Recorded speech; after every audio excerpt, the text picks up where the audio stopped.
Na Escola Bíblica Dominical de hoje, nós vamos estudar a lição de número 11, o zelo do apóstolo Paulo pela sã doutrina. Na aula de hoje, nós vamos conceituar e correlacionar ortodoxia e heterodoxia. Também nós vamos advertir a respeito da ameaça da corrupção doutrinária. No final da aula, nós vamos apresentar a igreja como a guardiã da sã doutrina. Fique conosco para mais um estudo da Palavra de Deus na Escola Bíblica Dominical.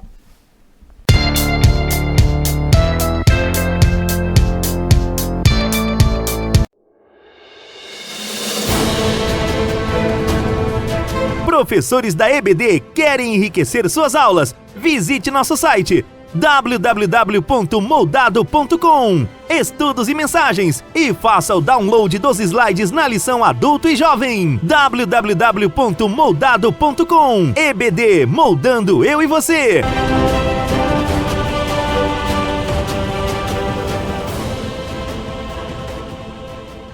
Que a graça e a paz de nosso Senhor e Salvador Jesus Cristo seja sobre a sua vida.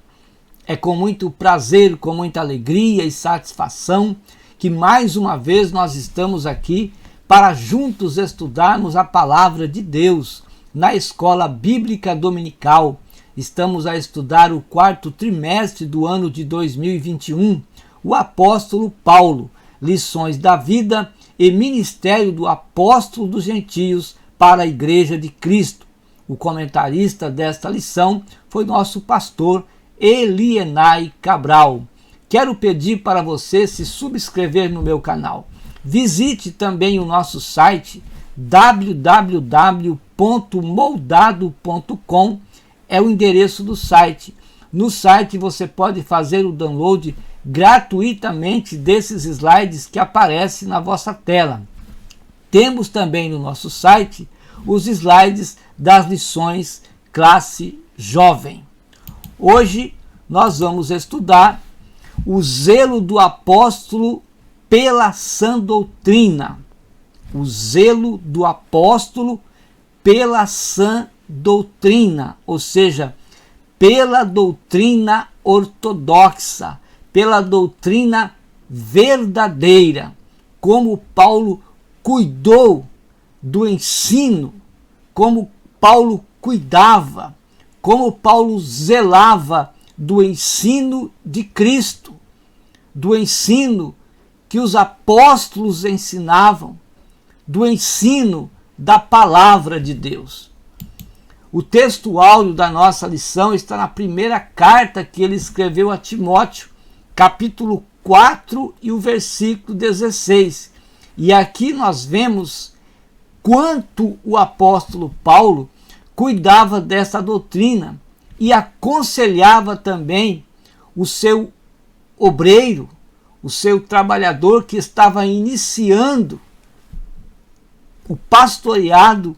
Então, Paulo aqui o aconselha dizendo: tem cuidado de ti mesmo e da doutrina. Você cuida de você mesmo, mas cuida também da doutrina. E ele diz: persevera nestas coisas, persevera em zelar, persevera em cuidar da sã doutrina, da doutrina que dá saúde espiritual para aqueles que o ouvem, porque fazendo isto te salvarás, tanto a ti como aos que te ouvem.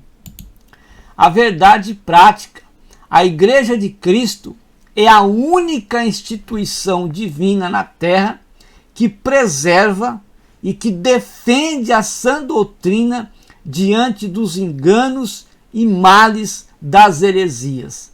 A Igreja de Jesus Cristo, a Igreja de Cristo, tem por zelo, tem por cuidado a sã doutrina.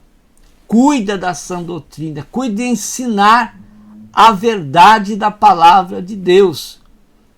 Quando a igreja cuida da sã doutrina, quando a igreja zela pela sã doutrina, está indo contra as heresias, tudo aquilo que quer infiltrar na igreja e fazer uma divisão, que quer trazer confusão para a igreja do Senhor Jesus Cristo. A igreja zelando, ela vai estar cuidando, ela vai estar proporcionando à igreja um ensino sadio, porque a palavra de Deus, pregada como ela é, ensinada como ela traz e ela leva também saúde espiritual para aqueles que o ouvem. A verdade prática está na primeira carta que Paulo escreveu a Timóteo, capítulo 6, versículos 3 a 6, também o versículo 11. Na segunda carta a Timóteo, capítulo 3, versículos 14 a 17. Em relação à palavra de Deus, cremos na sua inerrância. Cremos que a palavra de Deus não erra. Cremos também na sua infalibilidade. Cremos que a palavra de Deus não falha e também cremos na suficiência da palavra de Deus para toda regra de fé e prática. Não negociamos o zelo e a prática da palavra de Deus, nem o zelo das sagradas escrituras, nem a prática desta deve ser negociada. Devemos zelar pela sã doutrina.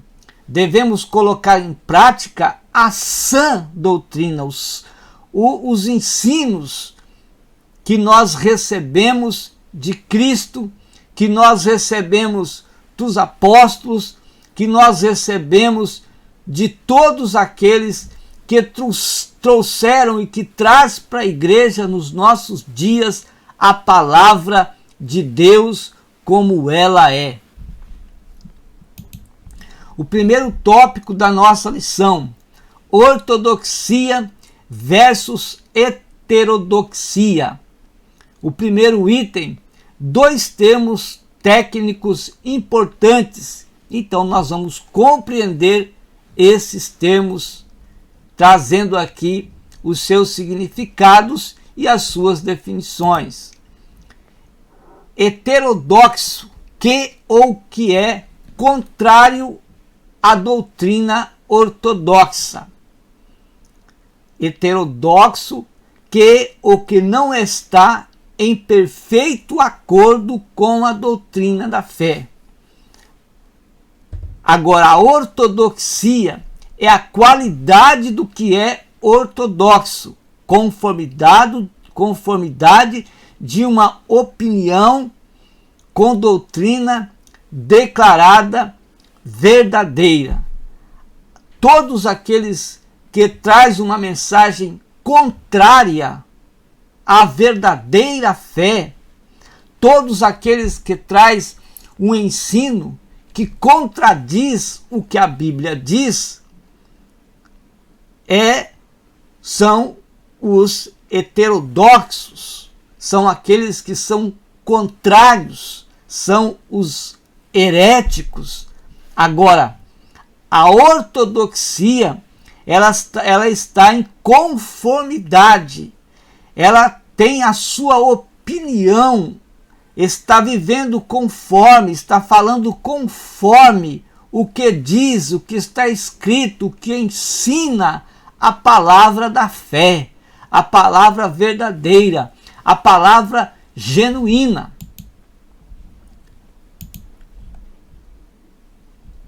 Ortodoxia e heterodoxia são dois termos técnicos necessários à teologia para compreendermos a distinção entre ensino correto e desvios quanto à doutrina bíblica.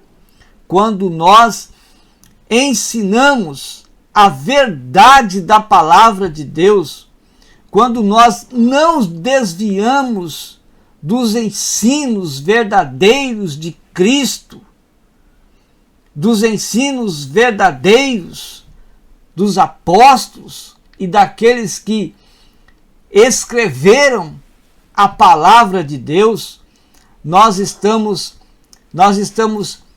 proporcionando, nós estamos levando às pessoas saúde espiritual, porque a palavra de Deus pregada como ela é sã. E esta saúde doutrinária, esta saúde espiritual da palavra de Deus, nós podemos transmitir às outras pessoas. Quando se faz isto ao contrário, leva então às pessoas uma doença espiritual. As pessoas começam a ficar doentes espiritualmente, vivendo contrário aos ensinos da palavra de Deus. Então esses termos, eles nos ajudam a compreender a preocupação de Paulo com a invasão de heresias nas igrejas locais.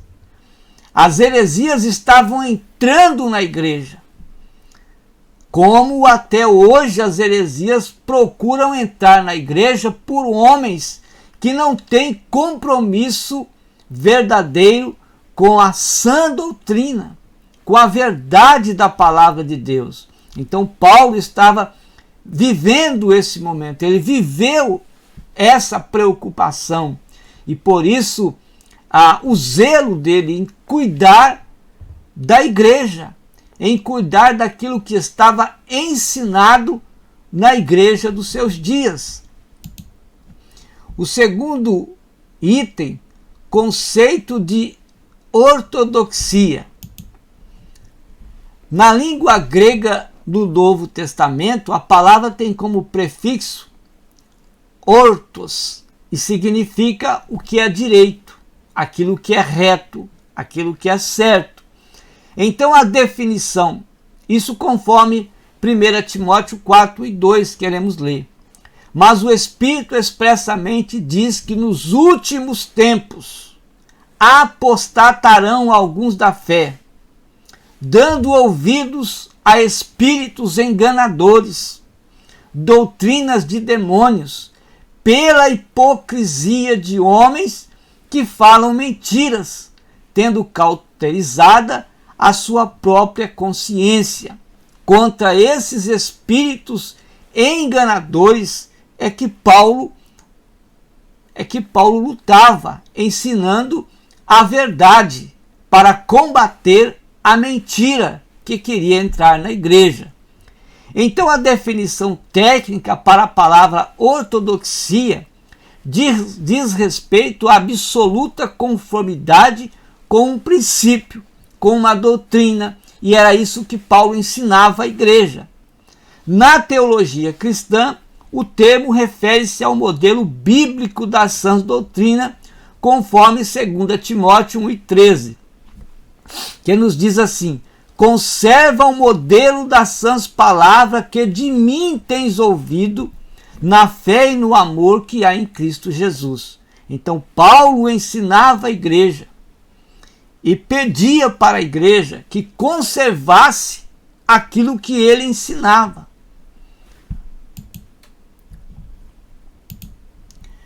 O terceiro item da nossa lição, conceito de heterodoxia. Assim, heterodoxia nos remete à opinião diferente, oposição aos padrões, às normas ou dogmas estabelecidos.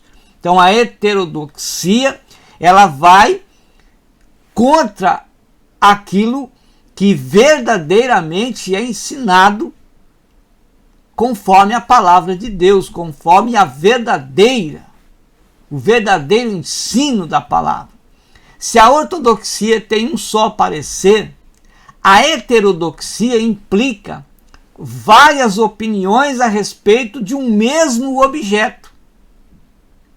Então, a heterodoxia trazia vários ensinos,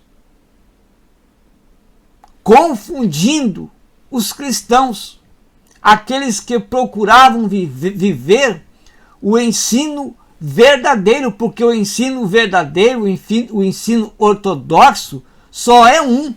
O heterodoxo é que são vários ensinos acerca de um mesmo assunto. Isso traz confusão à igreja do Senhor Jesus. Em 1 Timóteo 4:1, para o apóstolo, a igreja deve manter a unidade doutrinária da fé e combater com veemência as doutrinas de demônios. Vamos ler aqui, então, 1 Timóteo 4 e o versículo de número 1. O que diz 1 Timóteo, capítulo 4 e o versículo de número 1? Mas o Espírito expressamente diz que nos últimos tempos apostatarão alguns da fé, dando ouvidos a espíritos enganadores e a doutrinas de demônios. Então, Paulo queria manter a unidade da igreja. E para manter essa unidade, ele então aconselhava, se preocupava, insistia em falar a verdade da palavra de Deus e também aconselhar os seus obreiros a ensinar a verdade da palavra de Deus. A igreja deve ser, portanto, ortodoxa. Sua advertência é um antídoto para nós nos dias de hoje.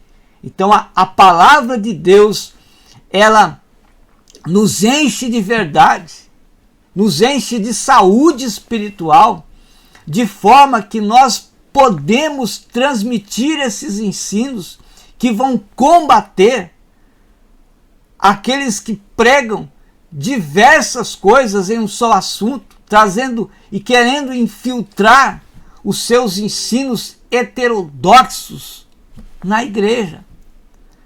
Devemos, pois, fortalecer a unidade doutrinária em nossas igrejas. Então, o que devemos fazer para combater a heterodoxia? O que devemos fazer para combater as heresias?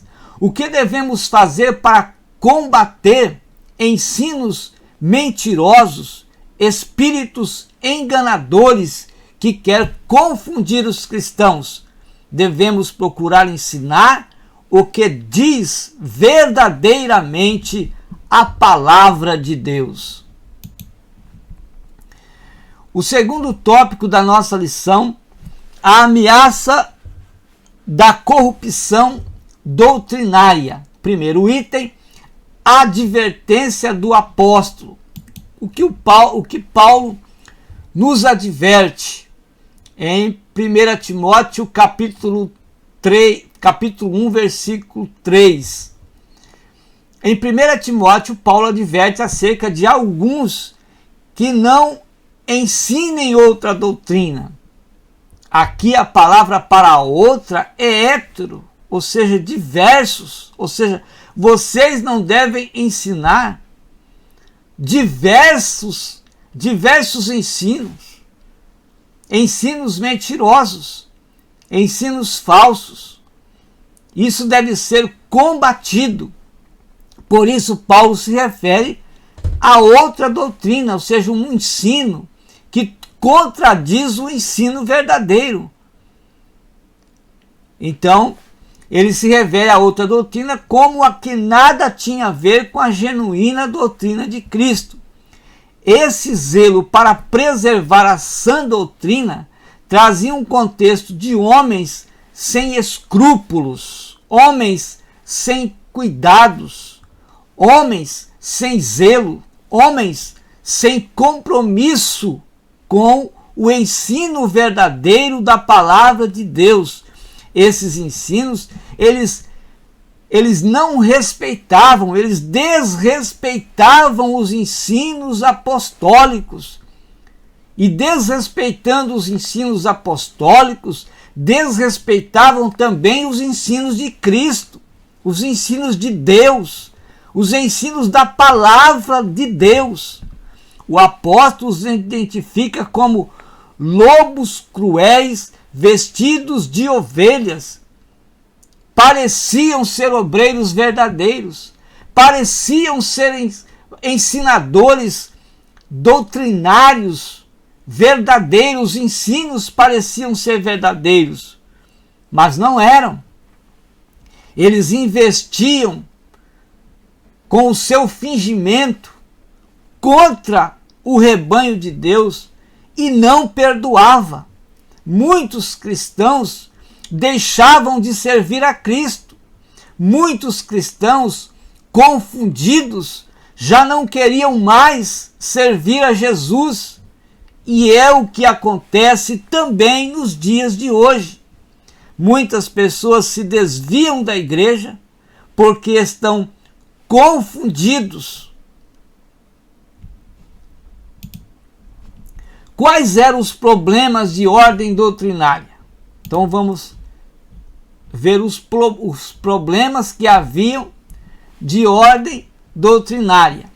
As igrejas plantadas por Paulo e outros apóstolos no primeiro século sofreram com a infiltração de conceitos filosóficos pagãos e também conceitos judaizantes na interpretação da doutrina apostólica. Ora era os filósofos pagãos que ensinavam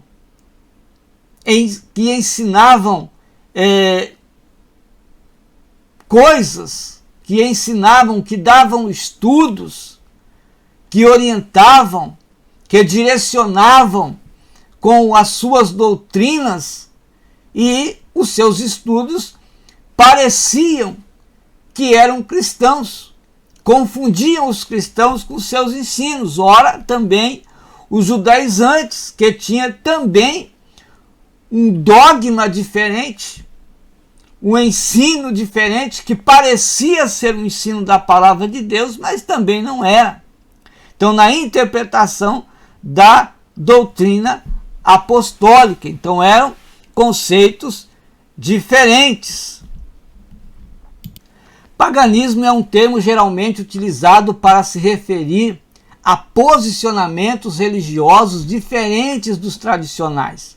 O conceito de paganismo varia entre as religiões.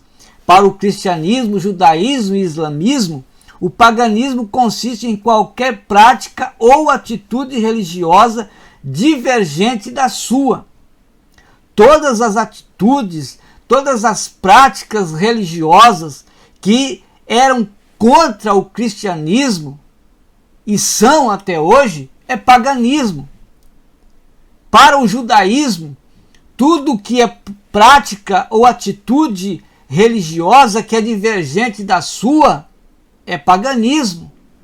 Para o islamismo, também a mesma coisa. Portanto, tudo que o judaísmo e o islamismo ensina é paganismo para os cristãos.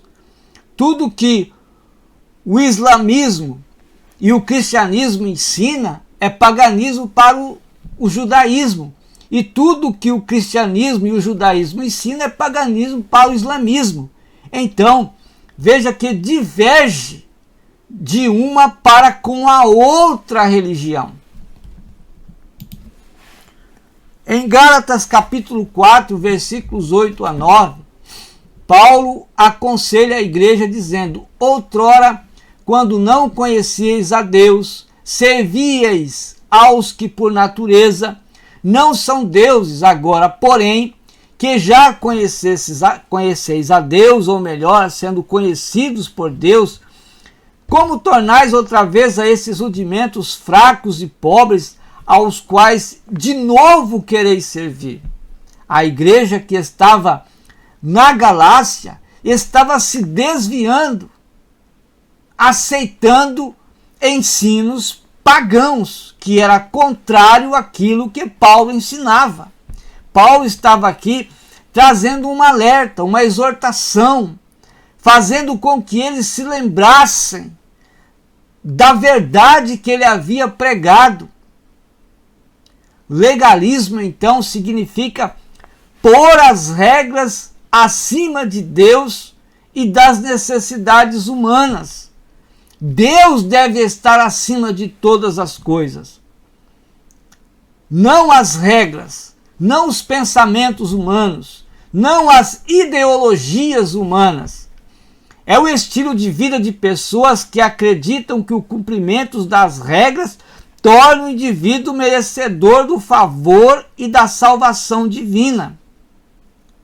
Então, todos aqueles que acham que as obras devem salvar, todos aqueles que acham que as regras é que salvam, todos aqueles que acham que as atitudes humanas, que as ideologias humanas salvam o homem,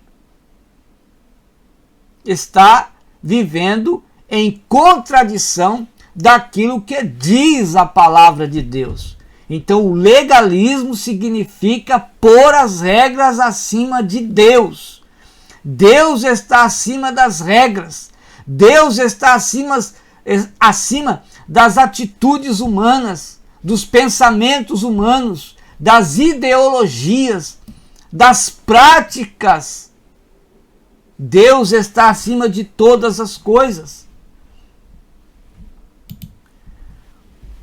O gnosticismo designa um conjunto de crenças de natureza filosófica e religiosa cujo princípio básico assenta na ideia de que há em cada homem uma essência imortal que transcende o próprio homem. Os gnósticos consideram a existência humana neste mundo como não natural por estar submetida a diversos sofrimentos. De acordo com o gnosticismo, o caminho para a libertação desses sofrimentos é através do conhecimento. Então veja que os gnósticos colocam o conhecimento acima de Deus, o conhecimento acima de todas as coisas. Segundo eles, o conhecimento de suas ideias, de suas filosofias, de seus pensamentos, é que traz ao homem o alívio do seu sofrimento. Não um conhecimento adquirido de forma racional e com base científica, mas um conhecimento intuitivo e transcendental que dá sentido à própria vida humana. E este conhecimento intuitivo e transcendental é o que o gnosticismo prega e o que o gnosticismo ensina. Na carta aos Gálatas, capítulo 5, versículos 13 e 14, ele diz: porque vós, irmãos, fostes chamados à liberdade. Não useis então da liberdade para dar ocasião à carne, mas servi-vos uns aos outros pelo amor, porque toda a lei se cumpre numa só palavra, nesta: amarás ao teu próximo como a ti mesmo. Agora, é lamentável que hoje há aqueles que defendem a banalização da graça de Deus para, em nome da graça, viverem em licenciosidade, dizendo que agora são livres e pecam contra Deus. Agora somos livres e, em nome da graça, da misericórdia de Deus, eles pecam contra Deus. Nós somos livres do pecado para vivermos a prática do amor ao próximo e a Deus. O Senhor nos libertou, nos livrou da lei do pecado e nos deu salvação. Nós somos livres para adorar a Deus e não livres para pecar. Quando assim fazem, vivem uma licenciosidade. Os judaizantes também confundem a liturgia cristã com a judaica, bem como a moral cristã com o legalismo judaico. Para os judaizantes, a prática da palavra, a prática das boas obras, a prática das regras equivalem, e principalmente a prática da lei equivale, é que vai salvar o homem, é que vai livrar o homem de ser condenado eternamente.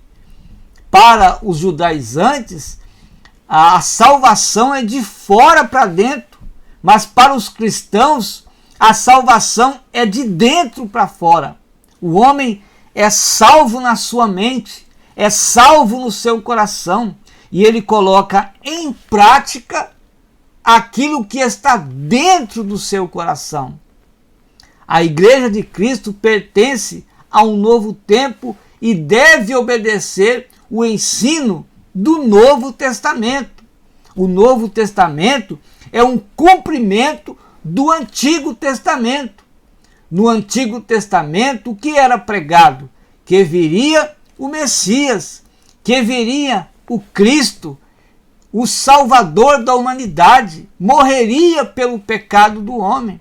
É tanto que João Batista disse: eis o Cordeiro de Deus, que tira o pecado do mundo. E onde se fala no Cordeiro?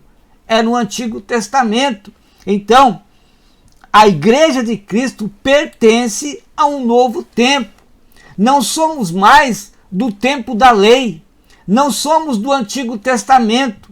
Jesus Cristo veio trazer novas de salvação. Veio trazer notícias boas. Veio trazer o Evangelho para salvar o homem do pecado. A Igreja de Cristo vive então no Novo Testamento. Fábulas, genealogias intermináveis. É o que diz o item de número 3, conforme 1 Timóteo capítulo 1 e o versículo de número 4, que já lemos aqui, podemos ler de novo. Porque toda criatura, capítulo 1 e o versículo 4. Porque toda criatura de Deus é boa e não há nada que rejeitar, sendo recebido com ações de graça. 1 Timóteo capítulo 1, versículo 4, não é esse, é esse aqui. Nem se dê a fábulas ou a genealogias intermináveis, que mais produzem questões do que edificação de Deus, que consiste na fé. Assim o faço agora.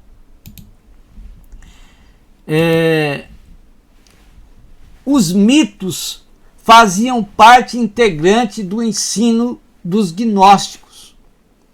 O termo fábulas ou mitos, mitos no grego, poderia incluir narrações alegóricas, lendas ou ficção, ou seja, doutrinas espúrias em contraste com a verdade do Evangelho.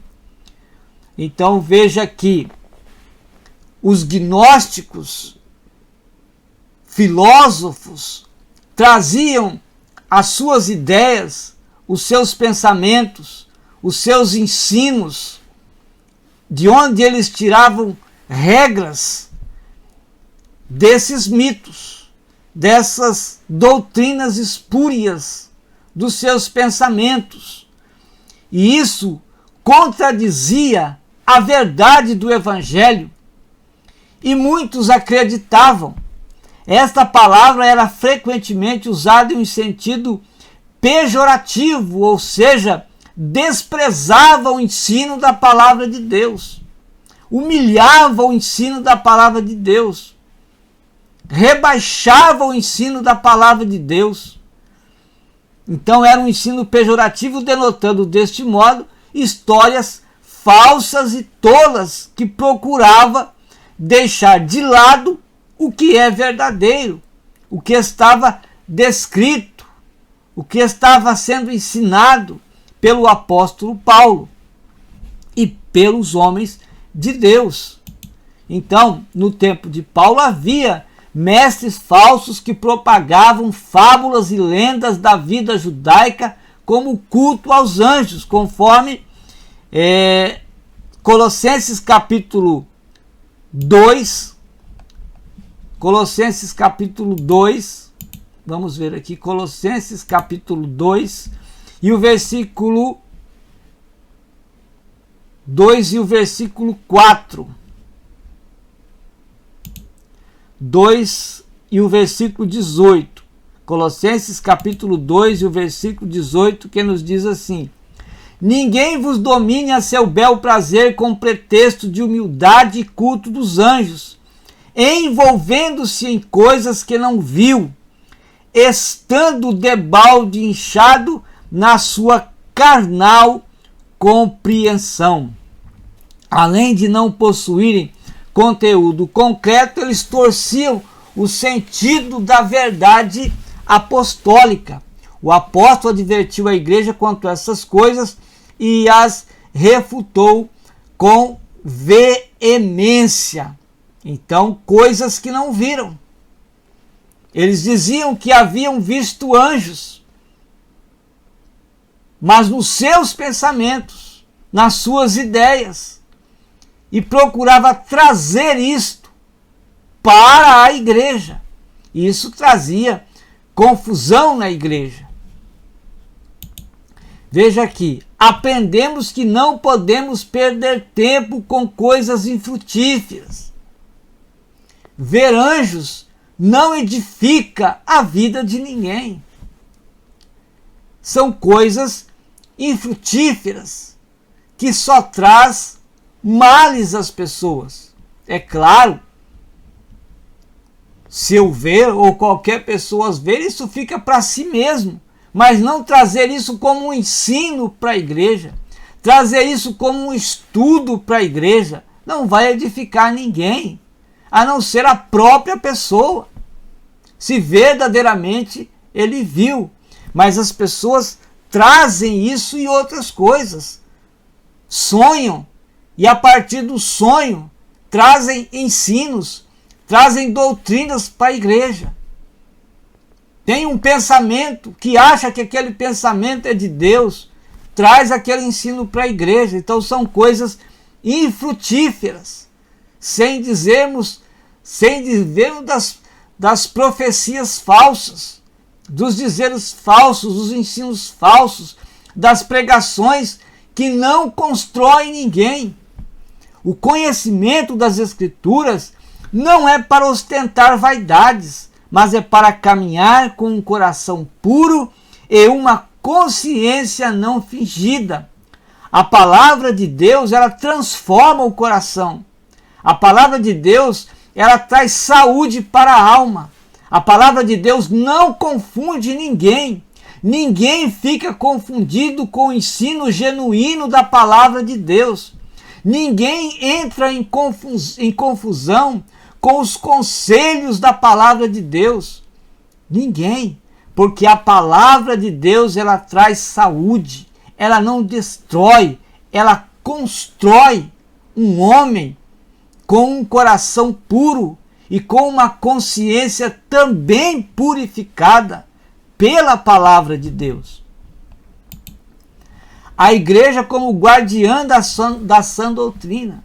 Quem cuida, quem guarda esse ensino? A igreja de Jesus deve cuidar, deve zelar pelo ensino genuíno da palavra de Deus. A igreja, ela é coluna e firmeza da verdade. Qual é a verdade se não for a palavra de Deus? Os verdadeiros ensinos, os verdadeiros conselhos que constrói, que edifica o homem, deve vir da igreja. A igreja, ela é coluna e firmeza da verdade. Primeira carta que Paulo escreveu a Timóteo, capítulo 3 e o versículo de número 15. 1 Timóteo capítulo 3, versículo 15, nos diz assim: mas se tardar, para que saibais como convém andar na casa de Deus. Aí ele diz que é a igreja do Deus vivo. A casa, andar na casa de Deus, que é a igreja do Deus vivo, é também a coluna e firmeza da verdade. Então, é a demonstração viva e santa da verdade revelada nas Escrituras. A igreja defende a sã doutrina contra o erro, contra a oposição intelectual, filosófica e religiosa dos falsos mestres. Era o que acontecia nas igrejas que Paulo havia plantado. Falsos mestres que traziam ensinos intelectuais venenosos que estava destruindo a igreja com as suas filosofias, com as suas religiosidades, com os seus pensamentos ruins, e colocavam esses pensamentos nos seus ensinos que levava ao povo naquela época. Mas Paulo cuidava da sã doutrina e, ensinando a verdade, ele combatia a mentira. O objetivo do zelo pela sã doutrina, qual era o objetivo desse zelo para a sã doutrina? Preservar o amor de um coração puro e de uma fé não fingida. Preservar esse amor. Preservar uma fé não fingida, como Paulo fazia. Como que Paulo preservava o amor de um coração puro? Como Paulo preservava a fé não fingida? Pregando a verdade, ensinando a verdade. A finalidade da defesa da doutrina é o amor como prática sincera da fé em Cristo. O falso ensino e os falsos mestres geravam contenda, geravam dissensões e também infectavam a comunhão dos cristãos. É isso que o falso ensino traz. O falso ensino gera contenda, porque confunde as pessoas. O falso ensino traz dissensões, as pessoas ficam confusas e muitos até deixam de seguir a Cristo. Infectam a comunhão, porque começa a haver contenda. Uns acreditam, outros não, e acabam um defendendo uma coisa e outro defendendo outra, e acabam brigando. Acaba havendo dissensões, acaba havendo contenda na igreja por causa de um falso ensino que um falso mestre trouxe. Logo, não há cristianismo ortodoxo sem a prática do amor, de um coração e de uma fé não fingida.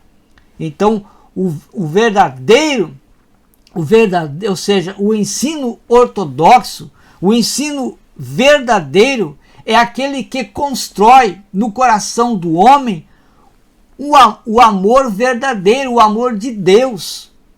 E o Espírito Santo é quem traz ao nosso coração o amor de Deus.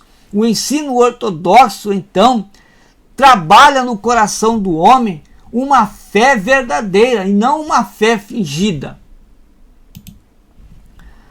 O terceiro item, a primazia do amor. Então, o fim do mandamento é e sempre será o amor. Em 1 Timóteo, o amor aparece como um freio, um instrumento de equilíbrio no combate às falsas doutrinas. Como devemos, então, combater essas falsas doutrinas, os falsos ensinos, as heresias? Colocando em prática o amor. Na epístola paulina, o combate nunca é contra as pessoas, mas contra as ideias que elas representam. Então, Paulo não combatia contra as pessoas, não ia contra as pessoas, mas contra aquilo que eles ensinavam, contra os seus ensinos, contra os seus ensinos que eles pensavam que eram bons, suas ideologias que traziam males à igreja. Então Paulo, ele ensinava e combatia contra os seus ensinos, e é o que a igreja deve fazer. Nós não somos contra as pessoas, nós amamos as pessoas, mas o que elas ensinam, o que elas pregam, é isso que a igreja deve pregar contra os seus ensinos, contra as suas heresias, que trazem confusão para a igreja de Jesus, que está marchando para o céu. O zelo do apóstolo se dá justamente para impedir que o espírito dos falsos mestres se infiltrasse na igreja. Nesse caso, o amor como fim do mandamento é o antídoto perfeito.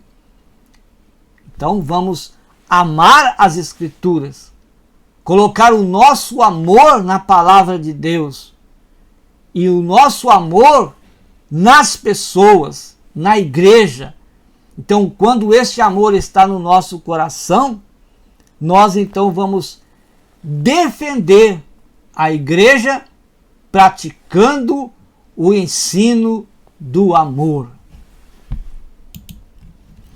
Ora, o fim do mandamento, então, é o amor de um coração puro, uma boa consciência e uma fé não fingida. Então, esse é o fim do mandamento. Vamos repetir?